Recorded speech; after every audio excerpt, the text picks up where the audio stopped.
Hopefully this doesn't lag behind this time.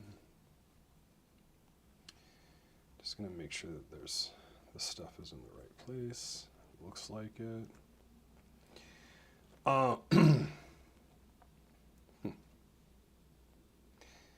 So, do that. Did I not? Did that not click? Jesus. It's not one thing, it's another. Okay. Actually, I think I am going to, just a second here, I'm going to start recording this too. Okay. So, I am going to be just using this thing, Sense Atlas, for a bit. And I'm going to start, I'm just going to, I haven't done a recap of Sense Atlas in a while because I have been busy elsewhere. So I'm just gonna kind of like go over, like just do a rundown of like what it is and what it's doing and why it exists and so on.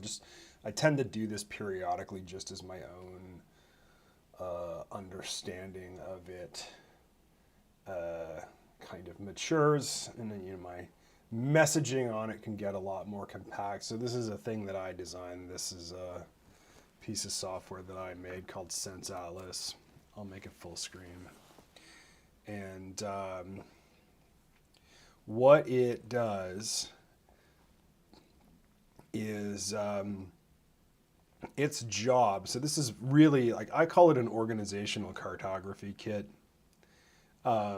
So its job is to effectively like model the processes and structures within your organization of, like, say, a project or a product, or just the actual the org itself. And the idea behind it sort of stems from work that I did a long time ago. It's almost 20 years ago now. So the problem that I was trying to solve at the time was effort estimation in software development. And what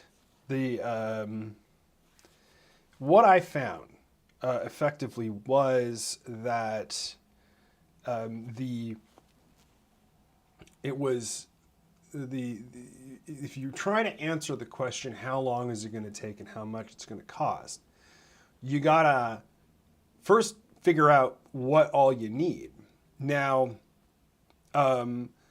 usually the unit is a feature. And what I found very early on was that a feature was a really bad way, actually, to measure things, because it's like, say, must send email or something like that. But like a feature doesn't encode behavior. Usually, what you want to do is you want to encode the behaviors of the system. So it must do this and must not do that, kind of a construct as well. And so you can describe features in terms of behavior, but you can't describe behavior in terms of features. And so that was a very, very early insight. So it stems from this technique that I developed back in 2007 to map out the behavior. So the idea, the goal was accurate time estimates, and I did manage to produce accurate time estimates. The problem was it took as long to create the estimate as it did to write the code. you would, if I started this thing called a behavior sheet, if I started one on Monday morning, say 9 a.m., I could tell you by lunchtime on Wednesday that the code would be written by end of day Friday. In other words, it was completely useless for what the boss wanted, which was he wanted a quick forecast. But he also wanted it to be quick and he wanted it to be accurate. And of course, what we were working on was this sort of esoteric one-off, thing that if it had existed already, we would have just used that. So, this was something that people had never made before, and so the thing wasn't even very well defined to begin with. So it was kind of an impossible ask at the outset. So I tinkered with this idea. So I eventually quit that company because it didn't. It was effectively not going anywhere. We had fundamental, irreconcilable disagreements about how to proceed. Let's just say that. It ended up with me giving myself a early birthday present of sashaying out of there. But it became a lot more salient to me as a solo practitioner, which is the other thing I gave myself for that birthday. Because obviously, you are doing these things, these projects, and the projects, they've got to be, for some definition of the word, on time. So I was very keenly interested in this. And there's a lot of sort of dynamics that occur in this situation. Like, one of the things, like, because what I found effectively is that the problem of requirements analysis is that it's never done. Requirements analysis, the way that you see it typically done, and it's the case, to the extent that even, people are actually faithful to agile principles, for whatever that actually means. But what you end up seeing a lot is a sort of a requirements phase. And everybody's in a huge hurry to get the requirements done so that you can scope the thing. But what ends up happening, again, is you get features instead of behavior. And you get this sort of like race to complete, because the sort of idea is you can't have a scope until you have the requirements.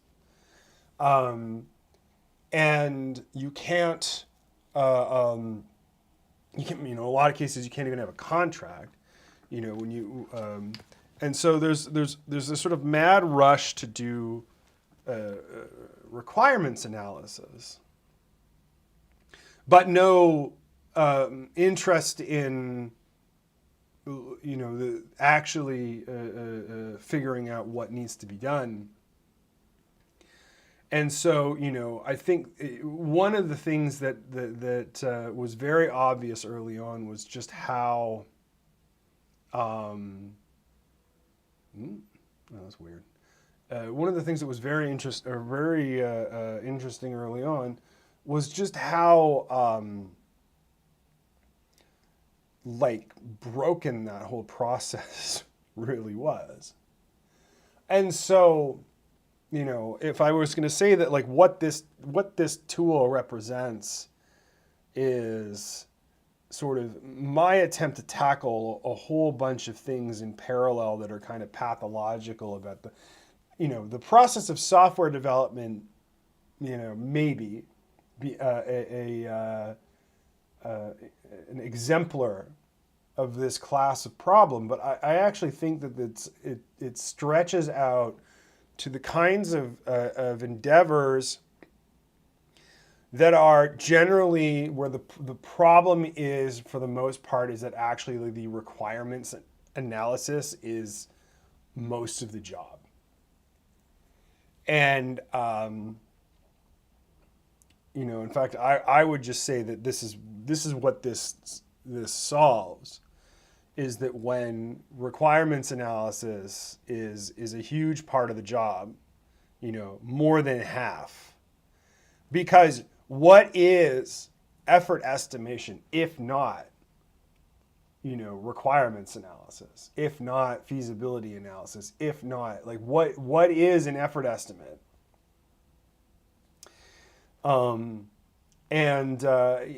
Because what do you have to do for an effort estimate, to an accurate effort estimate? You've got to go and you've got to figure out all the things that need to happen in order for the thing to happen, which means it's an empirical task of going out and figuring it out. And, so you can just skip that part, which is like a lot of people do. It's like, oh, must have email. I don't know. What does email sound like? 2 days, that kind of a thing is rampant. And that's the reason why a lot of these estimates are bad. And, like, you've got a lot of,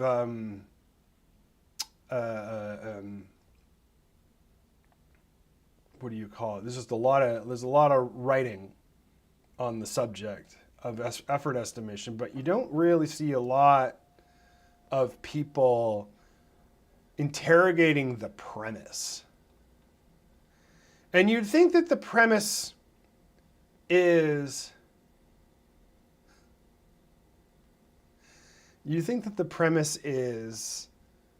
obvious. Well, of course, how else, we can't, we gotta, our organization has to profit. We've gotta make money. So of course, you got to know how long it's going to take and how much it's going to cost. But that is not clear. That actually, the more you poke at that, the less obvious it looks. Or rather, the less it's clear that that's the only way to get that outcome, I guess would probably be the better way to articulate that. So this tool is eventually going in that direction. It's not quite there yet, because, but it is sort of what is necessary to, it's got pieces of what are necessary to pull that off. It doesn't have all of the pieces that are necessary yet, but it will.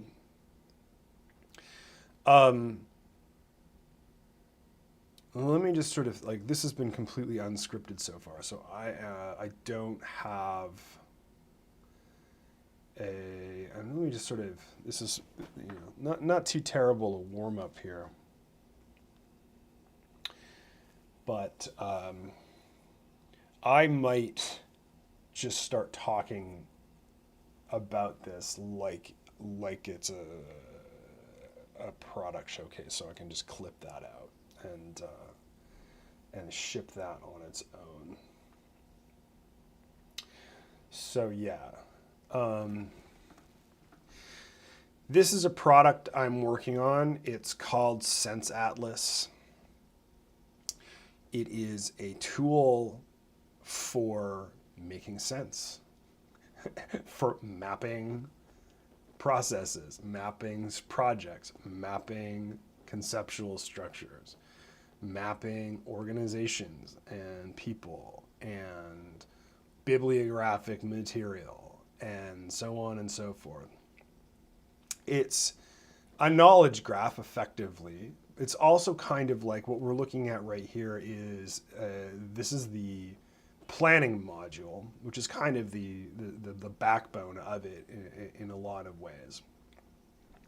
This is a very sort of pre-alpha stage. The system is, well, I would say that the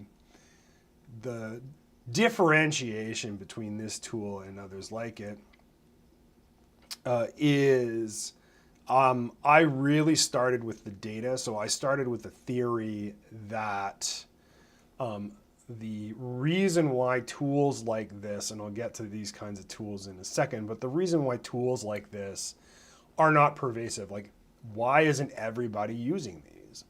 Is a question worth asking. These have been around for 40 plus years. Why doesn't everybody use one? Why isn't this known? And I think like part of it has to do with just, I think people are scared of these kinds of graph structures for one. There's an indication that this is the case. The other, I think, has to do with the fact that these kinds of systems tend to be sort of impermeable. They are, in the case of these argumentations, this is what this thing is called. It's called an issue-based information system. There's plenty of scholarship going back to the 60s on this. The first digitization was in the 80s. But then, the question is like, again, if the first one of these things was written in 1987, why aren't these pervasive? And the answer, I think, has to do with the data. And so when I started working on this thing, I wanted to make 100% sure that 100% of the data could be extracted and applied and used to drive other processes. So the assumption that the data that you enter, or it's like you can enter the data into this directly, but you don't have to. And likewise, so yeah, you can enter the data in directly into this UI, but you don't have to. It can come from elsewhere, is an important aspect of it. The other aspect is that it is structured and has formal semantics. And so the priority really with this tool was to create a permeable structure with reusable data. It was essential that, but the, maybe it's worth talking about the sort of the outward facing aspects of it and the, how would I put it? The outward facing aspects of it and the sort of the motivations. One of the things that, it's actually kind of interesting thinking about this in its, there's so many angles to this thing. Like this is the, like it's got so many constituencies. Like there's so many, because it really is a something that, it's designed to break down silos, or designed to span silos, I should say, designed to be a sort of a piece of, connective tissue, as it were. So it, actually, let's just sort of see.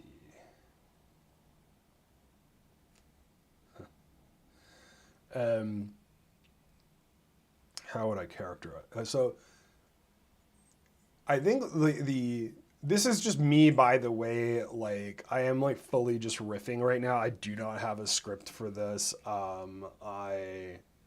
I'm just sort of like, I'm thinking up, like, just as basically me just getting on here and like, talking about this thing.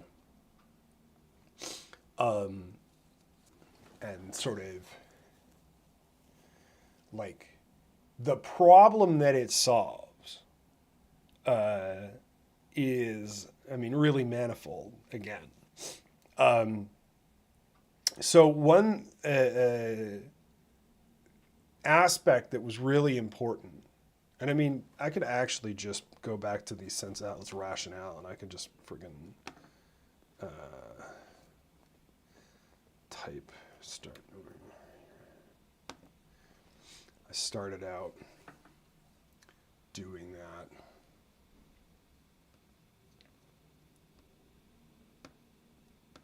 Yeah, documents make lousy documentation. That is one of them. What else have we got?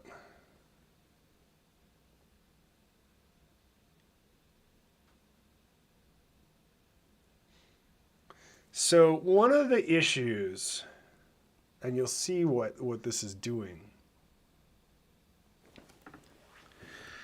is that this is all documents. What's that? Conventional ways of adjusting. Yes, okay. Manage resources on any complex project. Accounts for reality. Yes.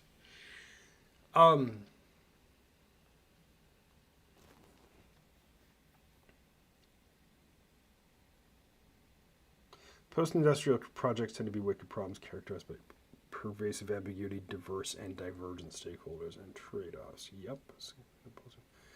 Determining precisely how or even whether to intervene. Yep.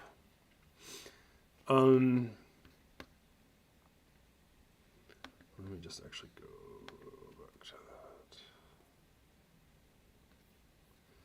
So, stakeholders.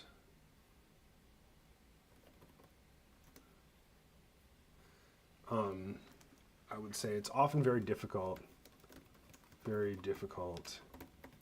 to explain to stakeholders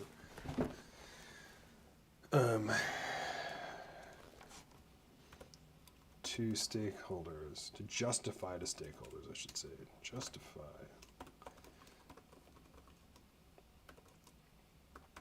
rationale for spending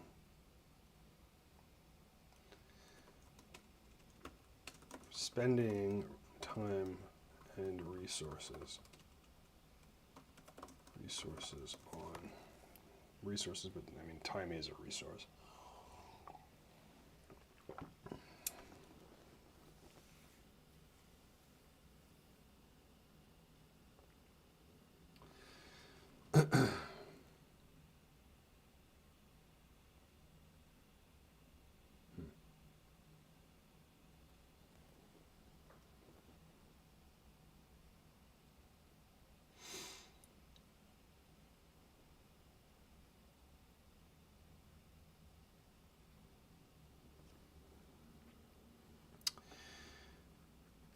Justify.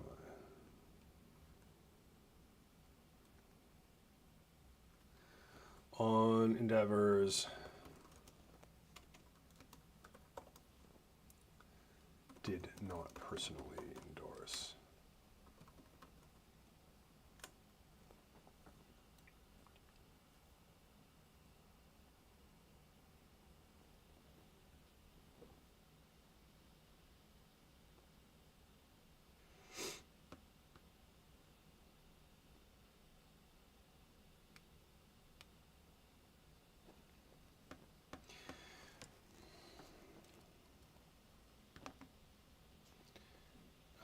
How's the response?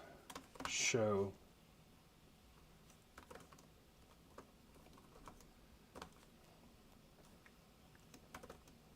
how the current expenditure of the current focus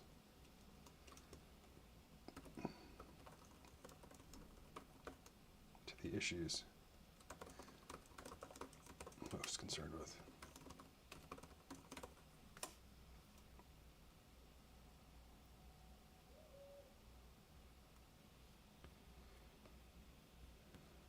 Well then, this raises an issue.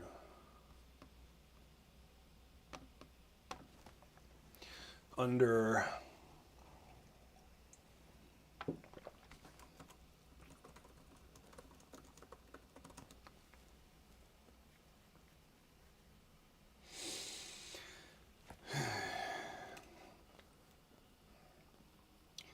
conventional methods of reporting,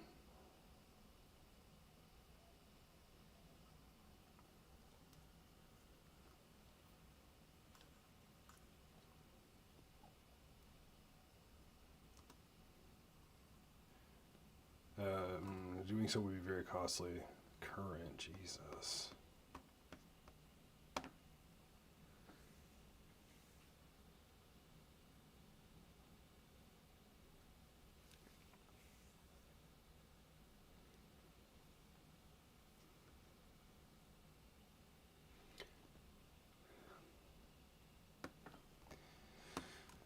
Conventional progress reporting regimes. It'd be very costly. It would be very costly to trace. It can be very costly in terms of time to trace. So this is like the irony, right? To make the case, to trace the relevance, to make the case.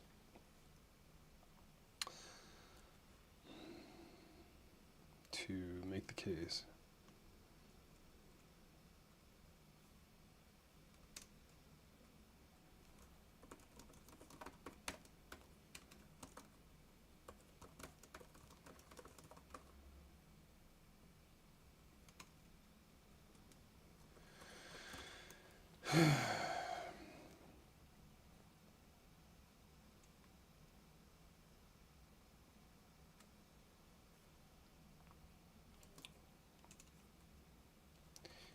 Using conventional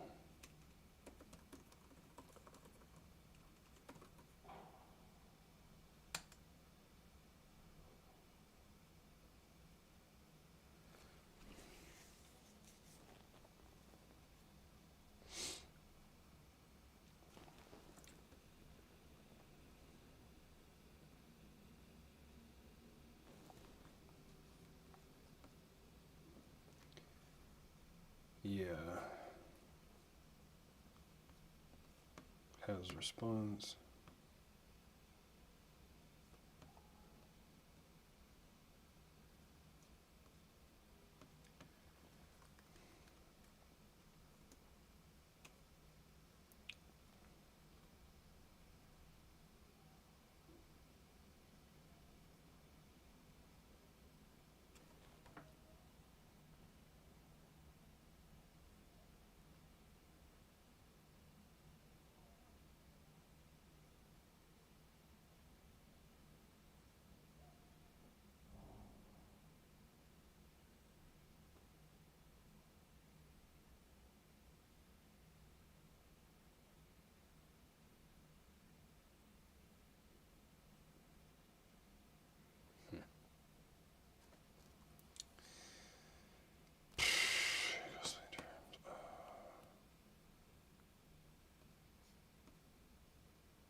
Yeah.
I wish I had like some kind of tone generator, some kind of like procedural music thingy. That's done, right?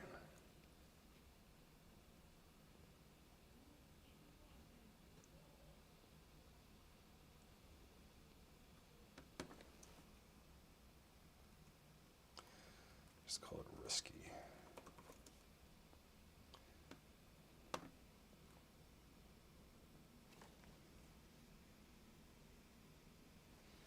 It's always time consuming and often risky.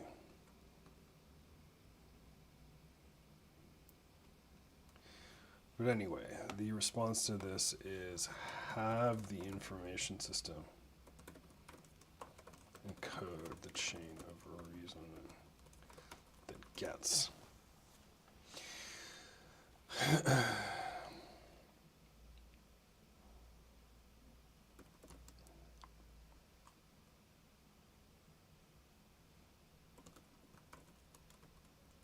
From issue X to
just see here. What is this?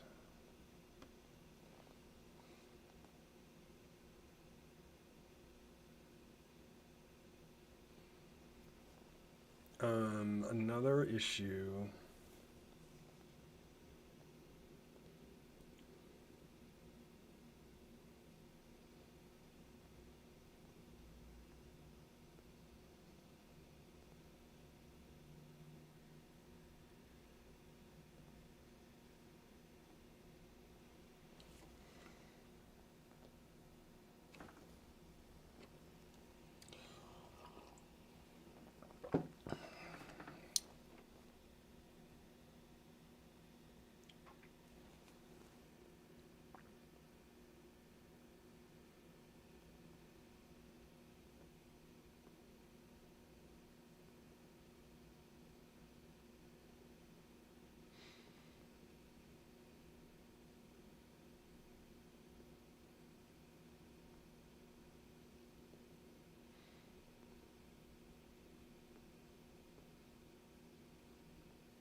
You know what? Nobody's watching this, so I'm going to shut it off.